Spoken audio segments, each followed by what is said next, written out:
జై శ్రీమన్నారాయణ. ఈ రోజు మేము అన్నవరంలోని శ్రీ వీర వెంకట సత్యనారాయణుని దర్శనానికి వచ్చాం. సత్యనారాయణ స్వామిని త్రిమూర్తుల ఏకరూపంగా పరిగణిస్తారు. స్వామివారి విగ్రహం సుమారు 13 అడుగుల ఎత్తులో స్తూపాకారంలో ఉంటుంది. ప్రధాన ఆలయమైన పై అంతస్తులో శ్రీ సత్యనారాయణ స్వామి యొక్క మూల విరాటం మధ్యలో ఉండగా ఒకవైపు శ్రీ అనంతలక్ష్మి, మరోవైపు శివుడు దర్శనమిస్తే యంత్ర రూపంలో బ్రహ్మదేవుడు క్రింది అంతస్తులో దర్శనమిస్తారు. సత్యదేవుడు స్వయంభూగా వెలిసిన ఈ దివ్యక్షేత్రంలో పెళ్లి చేసుకుంటే ఆ స్వామి ఆశీస్సులుంటాయని ఎందరో జంటలు ఇక్కడికి వస్తూ ఉంటారు. అయితే మొన్నటి వరకు ఆరుబయటని పందిరి వేసుకుని ఆ ఎండావానల్లోనే పెళ్లిళ్లు చేసుకోవాల్సి వచ్చేది. అలా వర్షాకాలంలో ఇబ్బందులు పడిన సందర్భాలు లేకపోలేవు. మా తల్లిదండ్రుల వివాహం కూడా అలాగే జరిగిందట. కానీ ఇప్పుడు ఇక ఆ సమస్య లేదు. ఎందుకంటే నలుగురికి సహాయం చేస్తూ స్వామి సేవలో తరించాలనే ఆలోచనతో శ్రీ లలితా రైస్ యజమానులలో ఒకరైన శ్రీ మట్టే శ్రీనివాస్ గారు, శ్రీమతి విద్యుల్లత గారు ఈ విశాలమైన కళ్యాణ మండప భవనాన్ని నిర్మింపజేశారు. ఈ సువిశాల ఏసీ భవనంలో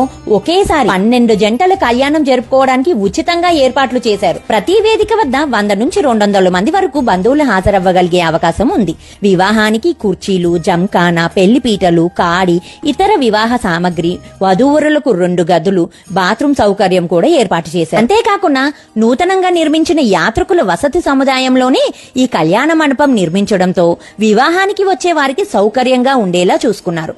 ఈ ఏర్పాట్లన్నీ పూర్తి ఉచితంగా కేవలం సేవాభావంతో శ్రీ లలితా రైస్ వారు దేవస్థానం వారి సహకారంతో భక్తులకు అందిస్తున్నారు. అందుకు వారు ధన్యులు. చూసారా అండి, ఈ ఏసీ కళ్యాణ మండపంలో మండు టెండల్లో కూడా ఎంత హాయిగా ఆనందంగా పెళ్లిళ్లు జరుపుకోగలుగుతున్నారో. దయచేసి ఈ వీడియోని నలుగురికి షేర్ చేయండి. తద్వారా ఆ స్వామి సమక్షంలో ఉచితంగా లభించే ఈ సదవకాశాన్ని ఎందరో ఉపయోగించుకోగలుగుతారు.